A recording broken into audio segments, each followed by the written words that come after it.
Bonjour Jean-Philippe. Bonjour Luc.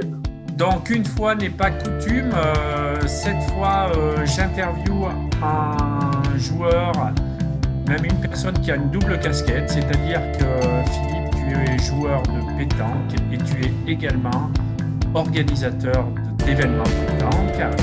Et je vais te laisser te présenter. Alors, je m'appelle Jean-Philippe Santucci, j'ai 43 ans, je suis marié, j'ai un petit garçon de 15 ans. Tu parlais de pétanque, je suis tombé dedans quand j'étais petit. Bon, mon papa est passionné et donc du coup, je l'ai suivi un petit peu sur les terrains de pétanque, un peu par la force des choses parce que j'ai subi à l'âge de 11 ans un grave accident de voiture. Donc, j'ai eu les deux jambes cassées. C'était un gros accident. J'étais pas mal amoché.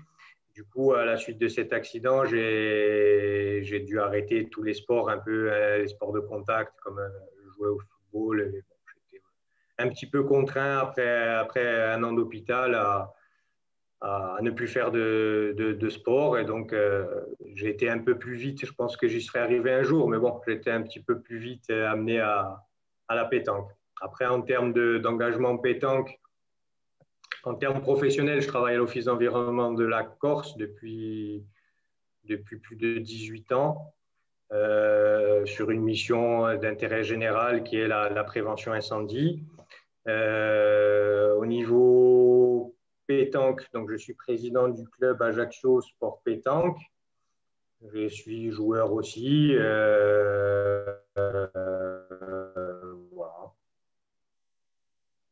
Je crois. Difficile de se présenter. Mais bon, Oui, rapide c'est pour ça que je vais te poser des questions un petit peu plus orientées. Alors, tu es président du club de pétanque et tu es aussi, est-ce que tu fais partie de l'organisation, partie intégrante de l'organisation de l'international d'Ajaccio? C'est comme ça qu'on… Alors, c'est ça, exactement, au international de la ville d'Ajaccio. Alors, en fait, si tu veux, au départ, on avait, sur une histoire de copains, une histoire d'amitié, une belle histoire en plus, hein. On était en train de regarder une partie donc, du national d'Ajaccio qui a lieu traditionnellement aux alentours du 14 juillet.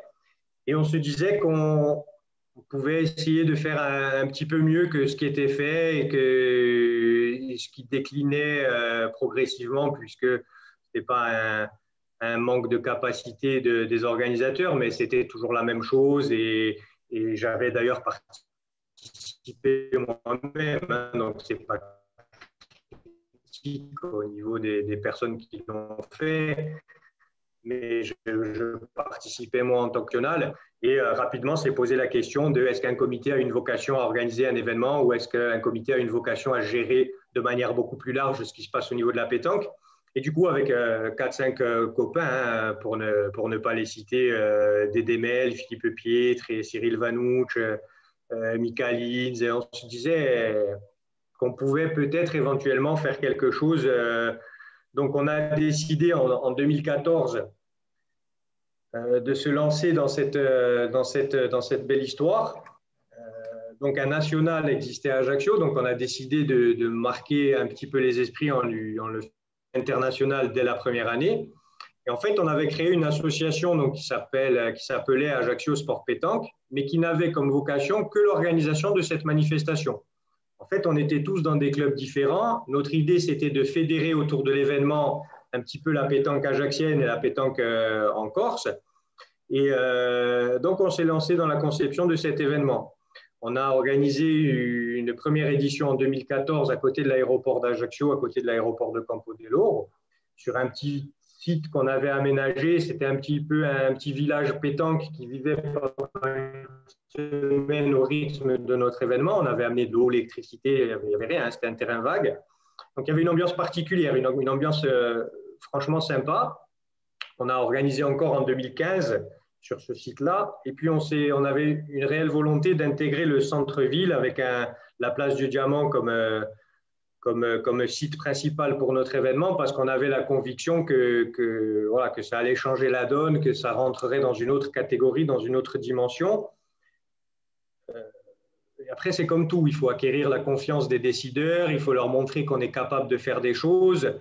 Donc, on a intercalé en 2016, en janvier, un événement d'hiver dans la salle du Palatine. Alors, le Palatine, ça ne va pas parler forcément aux auditeurs, c'est la salle dans laquelle joue le club du GFCA d'Ajaccio volley, qui joue en première division, qui a joué plusieurs Coupes d'Europe dans une salle qui a été conçue pour la pratique du volley et qui est une salle un peu qui est très prestigieuse. Hein. Il y a 2000 places de tribunes, il y a un cadre vraiment exceptionnel. Et on a fait un pari. Alors, ce pari, c'était d'amener la pétanque à l'intérieur de cette salle, avec des contraintes de fou. Hein. C'est un parquet flottant, c'est des poids de charge à respecter, c'est des timings serrés pour le montage, le démontage. En fait, c'était un pari.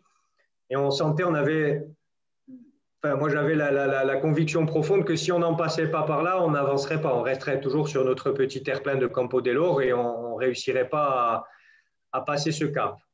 Donc, on a été dans cet événement d'hiver avec la certitude qu'on aurait une forte adhésion de la population bouliste. Ce qui s'est passé, on a eu des gens qui nous ont portés, qui nous ont aidés, hein, comme la société d'Ajaccio Béton, qui nous a permis vraiment la société Total Corse, qui nous ont permis de vraiment arriver là. La rencontre avec le directeur de cette salle, Cédric, le directeur du Palatine, qui était au moins aussi fou que moi, hein, pour accepter qu'on puisse apporter la pétanque dans la salle du volley. Et du coup, là, je pense qu'on a fait 2 fois. On l'a fait en 2016 et en 2017. Et là, vraiment, on a marqué des points. On a vraiment montré que la pétanque, ce n'était pas forcément sur un terrain stabilisé, qu'on pouvait adapter, qu'on pouvait créer des choses, qu'on pouvait faire des terrains, qu'on pouvait avoir une très, très, très forte capacité à fédérer du monde, de la convivialité, enfin, tout ce qu'il y a de positif vraiment dans la pétanque. Et je pense qu'on a réussi notre pari. Tu vois, c'était vraiment, enfin, c'est difficile d'en parler, mais c'est vraiment une belle histoire, quoi. On a réussi à faire vraiment ce qu'on voulait. Et du coup, lors de la 2e édition, on a senti que la donne avait changé. On a acquis la confiance j'ai envie de te dire, de tout le monde. Et du coup, on a eu l'opportunité, grâce à la confiance de la ville d'Ajaccio, grâce à la confiance du maire de la ville, Laurent Marcangeli, la possibilité d'aller sur cette fameuse place du Diamant. Et là, on a fait 3 éditions de l'International, donc 2017, 2018, 2019, avec une édition de 2019 qui pour moi, restera le plus beau moment il y a 2 bons moments dans ma carrière d'organisateur, je dirais. C'est la soirée inaugurale du Palatine. On avait fait un repas avec une association des pêcheurs, un groupe de chansons corse, Vitalbe, et les Restos du Cœur. Et on avait mutualisé les forces de tout le monde. On avait fait un événement où il y avait 500 personnes le soir, mais sur des choses que nous, on ne maîtrise pas. Tu vois, un concert, un truc vraiment... un repas avec un repas typique. C'est un moment très, très, très fort au niveau émotionnel pour moi, puisque ne le maîtrisant pas et on ne savait pas trop où on allait, et puis de voir un petit peu l'adhésion de tout le monde, de toute la population, de tous les politiques, de tous bords, de tous horizons, c'était un moment fort. On a vraiment touché du doigt le fait que je pense qu'on a été bon. On a fait des choses bien et on a été récompensé. Et l'événement de 2019 de l'International d'Ajaccio avec plus de 2000 personnes dans les tribunes, une finale exceptionnelle, enfin, un bon moment. À ce moment-là, tu te dis, voilà, je sais pourquoi on a fait tout ça et on a réussi. Donc, voilà, une trajectoire un peu au niveau de l'association. On a forcément été obligé, quand les événements devenaient un peu important, de légitimer cette association qui, au départ, comme je te l'ai dit, était uniquement conçue pour organiser des événements, sauf qu'à un moment donné, ça atteint vite sa limite. Soit on est dans un choix de professionnaliser la démarche, donc on est sur une société, on organise un événement, soit on est sur un choix d'association et d'œuvrer pour le bien commun, le bien général, au-delà même des événements, c'est-à-dire qu'on a en 2017 créé le club Ajaccio Sport Pétanque. Puisqu'il y avait dans la conviction que j'avais une idée aussi de dire si on fait un club, on va fédérer des forces, on va sortir parce que notre crédibilité aujourd'hui, elle repose uniquement sur les événements qu'on organise et ça reste fragile parce que tu peux réussir comme tu peux aussi ne pas forcément réussir. Et du coup, si un événement avait foiré, on aurait perdu toute notre crédibilité, toute notre légitimité et du coup, ça aurait été peut-être même la fin de la démarche. En lui adossant aussi le fait d'être un club, on est affilié à la Fédération française de pétanque. On a des adhérents qui sont là, qui sont des joueurs, qui sont des bénévoles, qui sont un petit peu tout. Et donc, toute cette alchimie fait qu'aujourd'hui, l'édifice est beaucoup plus solide qu'au départ, puisqu'on a 150 adhérents, on a un siège, on a un lieu de vie, de convivialité. Donc, il y a encore du travail, il y a encore beaucoup de travail, mais on a structuré un truc sympa. Comme tu le racontes, vous avez eu une ascension très rapide, en fait, parce que ça s'est fait en quelques années. Et on sait que l'international d'Ajaccio, maintenant, est devenu un moment incontournable du circuit de pétanque française pour tous les champions. Alors moi, l'autre question que je voudrais te poser par rapport à ça, Jean-Philippe, c'est au niveau un petit peu financier. Donc, vous êtes comme tous les internationaux et les nationaux, vous invitez beaucoup d'équipes, je pense, les champions. Comment vous faites pour tout ce qui est le coût du trajet, qui est beaucoup plus important que n'importe quel national sur le territoire français à l'intérieur? Est-ce que tu peux nous parler un petit peu de tout ça, des sponsors, parce que ça me paraît, moi, énorme. Alors, au niveau, il y a plusieurs, dans ta question, il y a plusieurs réponses, je dirais plusieurs angles d'orientation de réponse. Le premier, c'est que, comme tu l'as signalé, on est en Corse. Donc, il y a une considération différente dans le sens où venir en Corse, ce n'est pas simple. Il y a un transport, il y a un délai, surtout un délai qui n'est pas le même que quand on participe à un événement du continent. Quand je dis ça, j'explique ce que je veux dire de manière plus claire.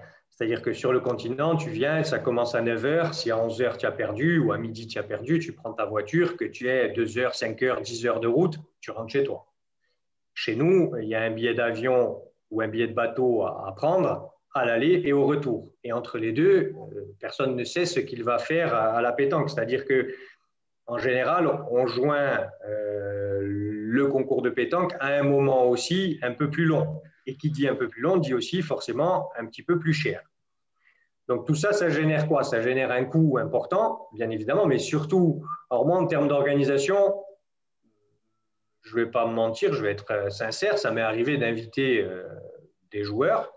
Par contre, je n'ai jamais payé les frais de transport à qui que ce soit, sauf sur l'événement du Palatine, mais sur l'international, ça ne nous est jamais arrivé. Sur l'événement du Palatine, ça nous est arrivé parce que la première année, on a fait un événement dans l'événement avec 12 champions du monde, 12 champions de Corse et 12 challengers pour définir une manifestation crédible en janvier à Ajaccio. On avait fait le choix uniquement la première année de faire ça. Donc, inviter, oui. Payer tout, non. Ça nous est jamais arrivé. C'est pas forcément une question d'argent. Pour moi, c'est une question d'éthique aussi. Autant on se doit d'avoir, quand on organise un événement, un plateau fourni et faire la place aux joueurs de haut niveau en leur créant les meilleures conditions pour les venir. Autant on n'est pas forcément obligé non plus de tout payer, de tout faire. Il y avait un événement important aussi que j'ai oublié de parler quand je parlais de notre association. On a eu d'entrée de jeu la confiance de Dylan Rocher qui avait accepté d'être le parrain de l'association. et qui avait du coup au départ qui était venu 2 fois à Ajaccio pour faire des petits événements ponctuels avec des enfants qui nous permettaient à nous aussi de communiquer sur la tenue de l'événement. Et en fait, je l'ai oublié et c'est pas bien de l'avoir oublié parce que c'est aussi grâce à lui, grâce à sa gentillesse, que nous avons aussi réussi à faire ce que nous avons fait. Donc voilà, je le dis. Pour en revenir à ta question, les sponsors, ben oui, c'est un travail. Hein. Tu as une part de dossier, une part de soutien institutionnel, donc la collectivité de Corse, la Chambre de commerce et d'industrie de Corse, la ville d'Ajaccio, l'Office du tourisme intercommunal, qui sont des partenaires incontournables et essentiels à nous. Après, on a des partenaires aussi privés. Donc là, tu trouves de tout, hein, du petit partenaire qui va te rendre un service ou t'apporter une solution, au partenaire qui financièrement nous permet de faire certaines choses. Je t'en ai cité 2 tout à l'heure. Il y en a d'autres. Hein. Alors, je ne voudrais pas en oublier, mais bon, les principaux, tous ceux qu'on a eus depuis le début, on a des partenaires solides qui nous ont permis de faire les choses. Après, au niveau organisation, ben, c'est difficile, hein, au niveau de faire sa place. La fragilité d'un concurrent en Corse, c'est surtout qu'il y a un coût supplémentaire et on touche du doigt le problème de mon commentaire sur la web télé du Passion Pétanque française. C'est qu'aujourd'hui, en Corse, je pense qu'on a des événements qui sont très aboutis. On a un petit peu une qualité de jeu en Corse que tu ne retrouves nulle part ailleurs, dans le sens où il y a un cadre forcément assez idyllique. On a des organisateurs qui ont compris que c'est le cadre qui faisait l'événement, que ce soit Île-Rousse, Bastia, Ajaccio, Porto-Vecchio, Borgo, Solenzar, Sartène, Patrimoine, Bigouille. Je te cite les concours internationaux, nationaux, régionaux, qui ont une qualité d'organisation qui a souligné. Elle est excellente, dans le sens où on a un petit peu tous les ingrédients qu'on recherche quand on est pétanqueur. Après, il y a une fragilité. Cette fragilité, elle est dans la, je dirais entre guillemets, dans la concurrence qu'on peut avoir en même temps sur le continent. C'est-à-dire, comme tu l'as dit tout à l'heure, événement 10 joueurs. Joueurs en Corse, il y a 2500 licenciés, mais il y a, allez, on va dire peut-être 500, 600 joueurs en Corse. Avec en plus une saison estivale qui est importante. Donc, beaucoup de gens, beaucoup de monde travaillent lors de la saison estivale. Donc, on n'a pas un réservoir de joueurs, on n'a pas une masse qui est inépuisable en nombre. On a un socle de, entre 100 et 200, 250 équipes. On ne peut pas aller plus loin, ça n'existe pas. C'est pas possible. Donc, sur un événement comme Ajaccio, un événement comme Bastia, un degré moindre Île-Rousse parce qu'ils ont une capacité à fédérer qui est plus importante et une période qui est peut-être moins tendue au niveau touristique, puisque ça a lieu mi-septembre, on a 120, 130 équipes locales. On a besoin d'un apport extérieur, que ce soit de joueurs de haut niveau ou de joueurs de mon niveau à moi, je dirais. On a besoin de cet apport extérieur. Et quand tu vois cette année qu'on a un concours à Ajaccio le 10 et 11 juillet et qu'en même temps on a un concours à Nice, tu comprends bien que là, on touche du doigt vraiment la fragilité de ce qu'on peut faire chez nous. On pourrait imaginer un concours en Normandie ou dans les Hauts-de-France, ça ne poserait pas de problème. Mais un concours à Nice et un concours à Ajaccio en même temps, c'est tout simplement insupportable. Pas faire ce genre de choses. Donc voilà, je ne sais pas, après je pars un petit peu dans tous les sens, je ne sais pas si j'ai répondu. Est-ce qu'on peut parler de Jean-Philippe, maintenant qu'on a parlé de Jean-Philippe organisateur, faire un petit tour rapide sur Jean-Philippe joueur? Donc, tu es quand même un joueur qui a eu des résultats. Est-ce que tu peux nous parler un petit peu de toi en tant que joueur? Bah écoute, comme je te le disais tout à l'heure, j'ai mon papa dans la vie qui était mon papa aussi à la pétanque, hein. C'est-à-dire il m'a porté sur les terrains assez jeune,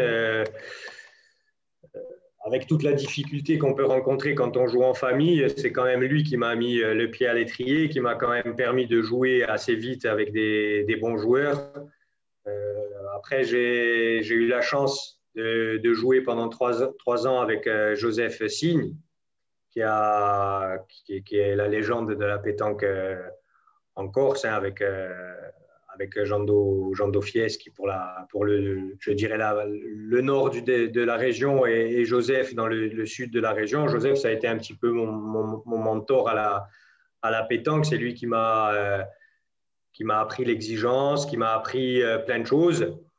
Donc, on a joué, on a partagé pendant 3 ans ensemble. Et là, ça fait 10 ans que je joue avec le même joueur, avec Johan Firologne, qui est avant tout mon ami et qui est devenu, je te dis, depuis 10 ans, mon partenaire à la pétanque. Voilà, après, oui, j'ai quelques titres de champion de Corse, j'ai quelques participations au championnat de France, j'ai quelques résultats dans des concours nationaux avec une belle victoire au national doublette des arcs avec Nicolas Tarasenko, qui reste un bon souvenir. On a 3 participations au Bol d'Or de Genève, qui reste aussi parmi mes plus beaux souvenirs de compétiteurs, je dirais, avec un événement qui était exceptionnel, hein, à l'invitation de Marcelin d'ailleurs, de la boule là-bas de la Genevoise, je crois que c'était. Voilà, après, joueur, écoute, non, je sais pas, enfin. Je te coupe, Jean-Philippe. Est-ce que tu viens beaucoup sur le continent pour jouer l'été? Alors, c'est ce que je voulais te dire. En fait, en Corse, c'est difficile d'acquérir, j'ai envie de dire, une certaine. Il y a des très bons joueurs chez nous, très très bons joueurs qui ont, je pense, largement le niveau pour se confronter aux meilleurs joueurs sur le continent. On a après la difficulté de l'insularité qui est valable à la pétanque, mais qui est valable aussi dans tous les sports, c'est-à-dire que 90%, voire 95% de l'année, on joue entre nous. En fait, ça ne permet pas forcément d'être dans un mode de compétition extrême, concentration extrême. Et je pense que ça joue sur la régularité. En fait, on pêche un petit peu en régularité. On arrive à avoir des parties de très haut niveau. D'ailleurs, je te cite en exemple la partie du championnat de France triplette à Fréjus, où une équipe de mon club, composée de Basile Paul, Nicolas Tarasenko et Kevin Bonvarlet, qui est un peu l'équipe fanion de notre club, avait battu Quintet, Huro et Lamour au championnat de France en 64e de finale. Donc, pour te dire qu'on a cette capacité à élever notre niveau de jeu au niveau des meilleurs. C'est un des exemples, comme je pourrais en citer, pas beaucoup, mais quelques-uns d'autres. Par contre, ce qui nous manque après, c'est cette capacité à reproduire la performance. Et je pense que cette difficulté provient du fait qu'on n'a pas la possibilité de jouer 10-15 nationaux par an. Alors moi, je pense faire partie de ceux qui se déplacent un petit peu. Je vais te dire, pour répondre directement à ta question, je viens 5-6 fois par an sur le continent participer à des compétitions. En termes de niveau, ça ne suffit pas. C'est-à-dire qu'on a cette chance, comme je te l'ai dit avant, d'avoir chez nous une dizaine de compétitions super, avec un apport extérieur en joueurs et tout, donc qui nous permet heureusement de jouer dans des super conditions chez nous. Et après, on fait le complément en se déplaçant, en ce qui me concerne, 5-6 fois. Là, on a réussi l'année dernière à gagner la compétition par club, le championnat régional des clubs, qui nous a donné accession au championnat national des clubs niveau 3. Donc, ça permet aussi aux licenciés du club de se déplacer sur ce modèle de compétition qui est extra. Voilà, moi, Je pense que je te dis 5-6 fois, 5-6 compétitions par an, maximum. D'accord. Quand je vois l'investissement et la manière dont tu parles de la pétanque, on voit que c'est plus qu'une passion et que tu y passes une bonne partie de ta vie. Je voudrais aborder des questions un petit peu plus sur le fond de la pétanque. Comment tu considères, qu'est-ce que tu penses de la pétanque actuelle? Est-ce que tu as des points sur lesquels tu voudrais insister pour peut-être améliorer ce qui se passe? Enfin, c'est assez global comme question, mais est-ce qu'on peut partir un petit peu sur ce thème? Alors, écoute, volontiers. Je pense qu'on pourrait y rester même quelques jours. Mais pour y répondre de manière passionnée, hein, parce que comme tu l'as compris, comme tu l'as dit, moi, la pétanque, c'est plus qu'une passion. Et je- alors, c'est trop facile de critiquer ou de dire que ça c'est bien, ça c'est pas bien. Déjà, moi, il y a une chose qui me dérange un petit peu dans la pétanque, c'est qu'on oppose constamment le haut niveau et la masse. Alors moi, je n'y vois pas forcément d'opposition, j'y vois une formidable complémentarité, parce que c'est le seul sport au monde où on peut imaginer qu'un amateur, tu prends un joueur comme moi, qui a un niveau qu'il est ce qu'il est, mais voilà, qui rien d'exceptionnel. J'ai quand même eu dans ma carrière de joueur la chance inouïe de pouvoir jouer des dizaines de fois contre des champions du monde. C'est quand même quelque chose de précieux. Alors, je trouve qu'au lieu d'en tirer ce qu'il y a de plus précieux, on a tendance à toujours opposer les mondes. Alors, et dire, voilà, d'ailleurs, tu l'as vu très bien sur les réseaux sociaux dans ces derniers temps, quand il y a eu la finale PPF, les critiques, pourquoi ça a lieu, pourquoi nous on ne peut pas jouer, pourquoi eux peuvent jouer. Alors déjà, l'ADN de PPF, c'est que tout le monde peut y participer, il suffit de marquer des points. Donc, il suffit de faire des compétitions, de marquer des points. Et moi, cette année, j'ai eu la chance de marquer des points à Fréjus, chez mon ami Jean Casal, et du coup, de pouvoir participer à la finale PPF mixte. Donc, c'est quand même, enfin, voilà, c'est quand même quelque chose qu'il faut toujours remettre au centre du débat. Dans le sport, quel qu'il soit, on s'identifie au niveau. On s'identifie au haut niveau. Pourquoi? Dans le football, dans le rugby, dans le tennis, les joueurs dont on parle, ce sont les joueurs de haut niveau. Donc pourquoi on aurait un complexe dans la pétanque à mettre en avant nos joueurs de haut niveau? Je t'avoue, sincèrement, j'ai du mal à comprendre.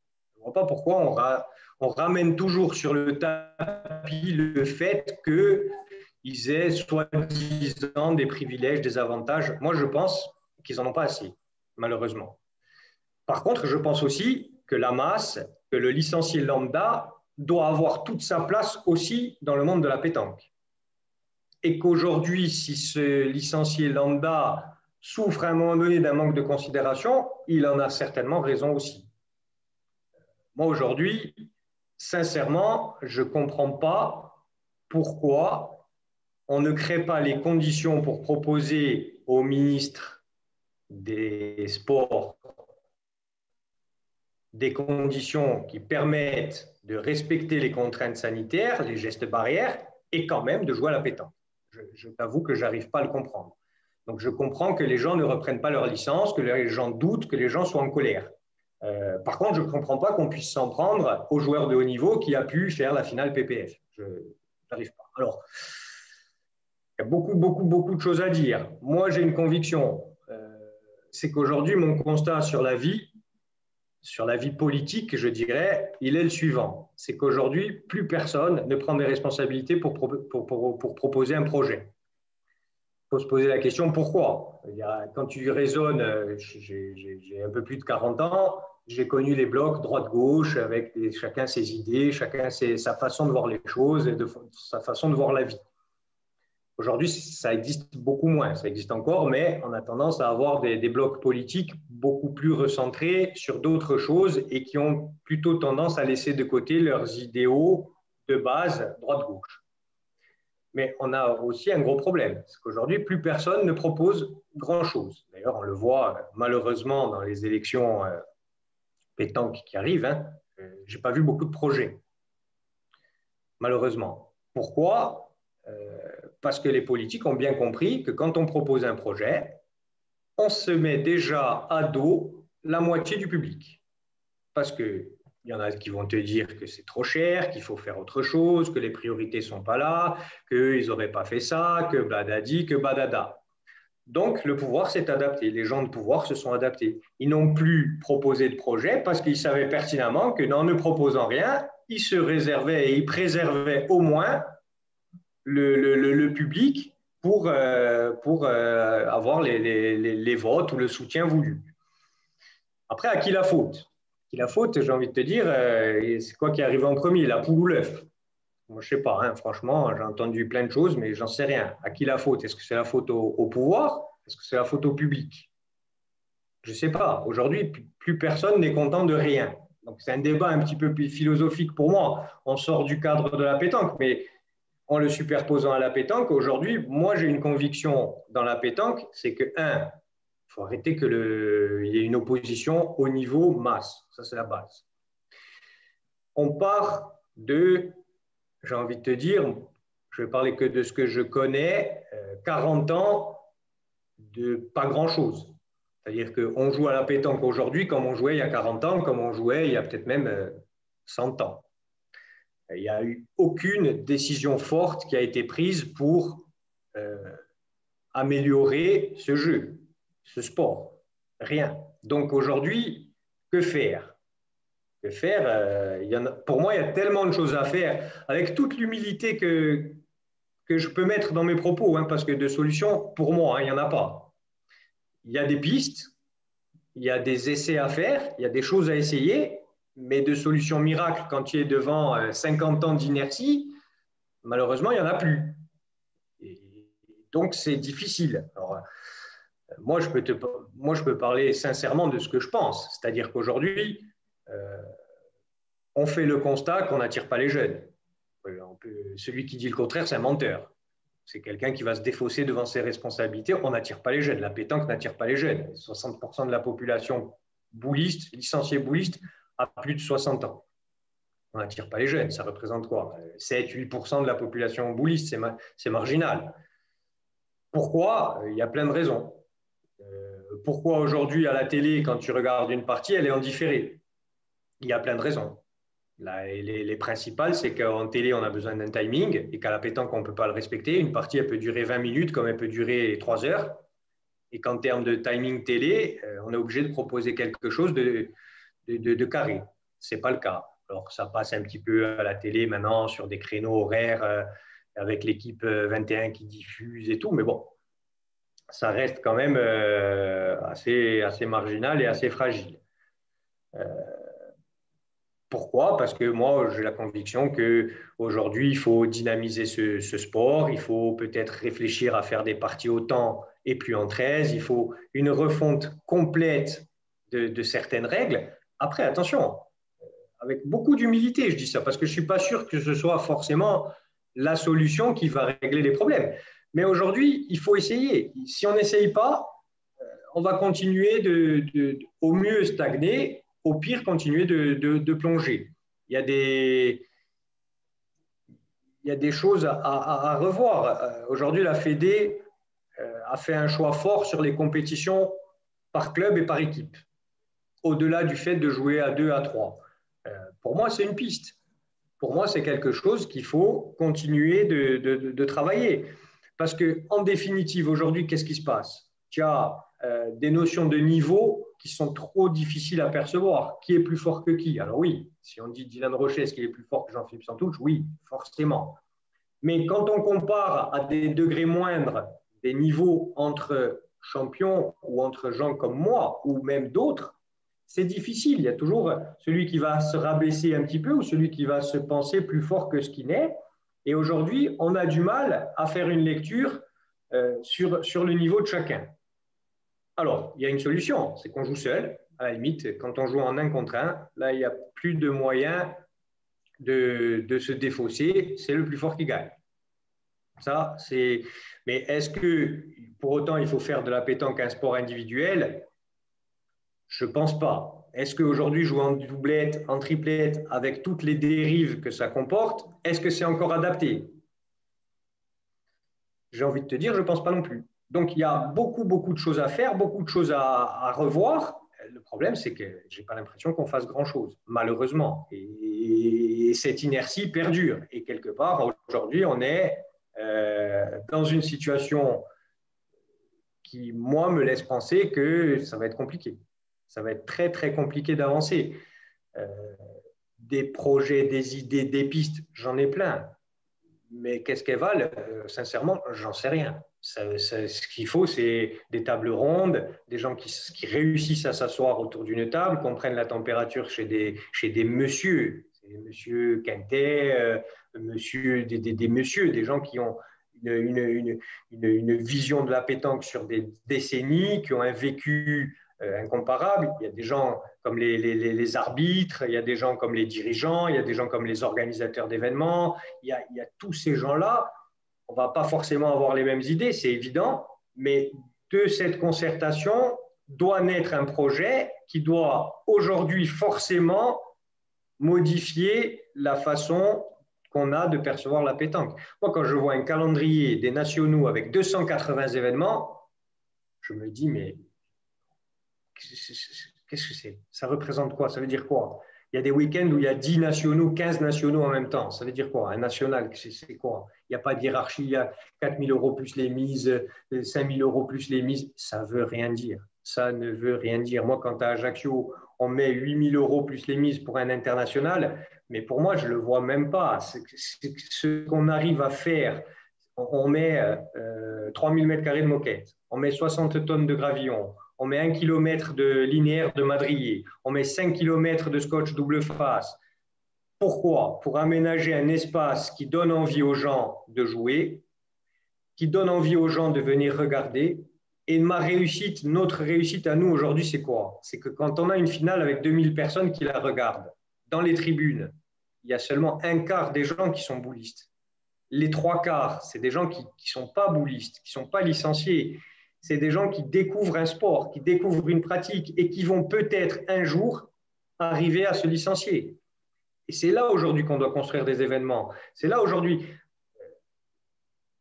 créer les conditions pour vraiment attirer les jeunes. Quand on fait un événement, nous, sur notre place, on a 45 équipes de jeunes en triplette. Quand on fait un événement traditionnel à Ajaccio, dans mon club, on a 8 équipes en triplette. Ça veut dire quoi? Ça veut dire que tu as 100 gamins qui sont venus le jour de la compétition phare découvrir la pétanque. Et qui les autres week-ends ne sont pas là. Sur ces 100 gamins, on va peut-être en récupérer 10, 15 et les mettre dans des circuits pétanques avec des écoles de pétanque. On en a 2 sur Ajaccio qui sont formidablement animés par leurs 2 éducateurs que sont Fabrice Brigato et Carmelo Mandica à des endroits stratégiques différents.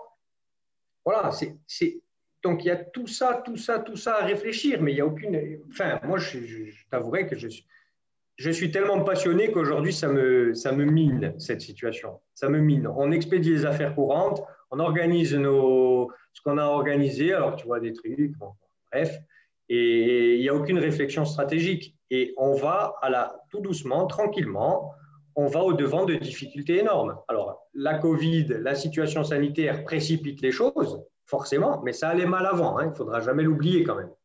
C'est trop facile d'effet d'aubaine de dire merci, tout est à cause de la Covid. Non, tout allait mal. Aujourd'hui, c'est forcément comme ça allait mal, ça ne peut pas aller mieux. Hein. Même ce qui allait bien, aujourd'hui, va mal. Donc, ce qui allait mal, forcément, il va beaucoup plus mal qu'avant. Alors, l'espoir, c'est quoi? C'est de dire, je ne suis pas d'un naturel tellement optimiste. Hein. Je ne sais pas si tu l'as décelé à travers mes propos, mais certains te prédisent un monde meilleur. Certains nous disent que le monde d'après la Covid sera meilleur. Les gens seront meilleurs parce qu'ils auront tellement souffert qu'ils voudront... Bon, moi, je n'y crois pas. Mais en tout état de cause, ça doit être forcément la prise de conscience aujourd'hui que dans notre pétanque qu'on aime tant, tout est fragile. Il faut redéfinir des axes forts. Il faut que les gens qui sont aux décisions et aux responsabilités les prennent. Parce qu'à un moment donné, si on est président d'une fédé, qu'on est membre d'un comité directeur d'une fédé, qu'on est président d'un comité régional, il faut prendre ses responsabilités, il faut les prendre et il faut les assumer. À partir de là, moi, j'en reviens à mon propos de départ, je ne jette pas la faute forcément aux décideurs. Je dis que chacun doit se remettre aussi en question et arrêter de tout critiquer pour tout critiquer. Ça évitera justement qu'on arrive à cet état de fait que plus personne ne propose de projet. Mais à un moment donné, il faudra forcément en passer par là. Une belle lucidité, Jean-Philippe, dans tes propos. Voilà. Effectivement, on fait tous un peu ce constat, mais tu l'as décrit tellement, tellement bien, toi. On va changer un peu de sujet, Jean-Philippe. Maintenant, tu sais que j'aimerais que tu me parles un petit peu d'anecdotes qui t'ont marqué, que ce soit en tant que joueur, si tu en as qui te viennent à l'esprit, ou en tant qu'organisateur, ou dans le milieu de la pétanque. Je suis sûr que tu vas… Bah, les anecdotes, ouais, j'en ai quelques-unes, mais bon, ouais, j'en ai quelques-unes. Alors, allez, je vais partir sur une note un petit peu humoristique. Allez, alors je dirais pas, voilà, je resterai vague pour ne vexer personne, mais à l'occasion d'un à l'occasion d'un championnat de Corse mixte, et d'ailleurs un championnat pendant lequel j'avais perdu en quart de finale contre les futurs vainqueurs, au terme d'une partie exceptionnelle, et le seul qui avait été un petit peu en dessous du niveau des trois autres, c'est moi. Donc, mais j'ai le souvenir d'une deuxième partie, donc d'une partie des gagnants de poule, partie pendant laquelle on se fait laminer par nos adversaires qui produisent un niveau excellent et nous, on ne joue pas bien. Et donc, on est mené 1-12. Le bouchon part à, allez, on va dire à 11 mètres dans un terrain difficile. Et ma partenaire, qui a du caractère, hein, qui a un fort caractère, regarde un petit peu le jeu. Alors, le point est à nous, il lui reste une boule à elle, nos adversaires n'en ont plus. Il y a un petit peu de monde qui arrive, puisqu'on jouait terrain numéro 1, donc il y a un petit peu de monde qui se presse autour des barrières pour regarder la partie. Et elle décide de tirer pour faire 1 ou 2 points de plus, puisqu'on est en retard, elle décide de tirer. Alors, bon, comme on avait eu auparavant 2 ou 3 discussions sur la stratégie, je ne voulais pas non plus encore la contredire et la contrarier. Et là, elle choisit de tirer quand même. Et en fait, elle fait un beau crochet quand même. Et elle casse notre boule à nous qui avait le point. Et donc, me retrouvant à côté de mon adversaire, je salue sa victoire. Et les gens qui s'étaient agglutinés aux barrières pensaient du coup qu'on avait gagné. Et donc, on applaudit, puisqu'ils pensaient que ma partenaire avait tapé la bonne boule et qui avait généré notre victoire, alors qu'elle avait tapé notre boule à nous qui avait généré notre défaite. Et là, les gens ont applaudi, pensant que, enfin, se trompant. Et elle s'est vexée, et d'une force. Et je crois que, enfin, je ne suis pas un joueur qui aime perdre, hein, vraiment pas. Hein. Mais je crois que j'ai jamais autant rigolé sur un terrain de pétanque que ce jour-là, parce que quand j'ai vu sa tête et quand j'ai vu les gens autour applaudir, je crois que, voilà, malgré la défaite, c'était un grand moment. J'espère qu'elle rigolera quand elle écoutera ton récit Je ne maintenant. sais pas, ça m'étonnerait, hein, mais bon. Mais pour le coup, elle avait quand même fait un jeu exceptionnel durant toute la journée, parce qu'après, on avait gagné la troisième des poules et on avait continué notre chemin. Elle avait été excellente. Donc, c'est l'occasion de la saluer, de lui faire un petit coucou et un bisou. Ouais, super, super, super. Eh bien, écoute, Jean-Philippe, je te remercie. Tu as un message personnel à dire en dehors des questions un petit peu généralistes que je t'ai posées? Bah, écoute, pas spécialement, non, c'est gentil. Écoute, que tout le monde tiennent le coup dans cette situation compliquée. Voilà, j'imagine qu'il y a beaucoup de gens qui ont souffert, beaucoup de gens qui souffrent encore, beaucoup de gens qui vont souffrir malheureusement de cette pandémie, de cette situation dramatique dans laquelle on vit, de relativiser beaucoup de choses, puisque justement c'est l'occasion, hein, après chaque grosse période anxiogène, après chaque gros drame, puisque c'est un drame, hein, pour moi c'est un drame humain, un drame économique, un drame social, un drame moral qu'on est tous en train de vivre.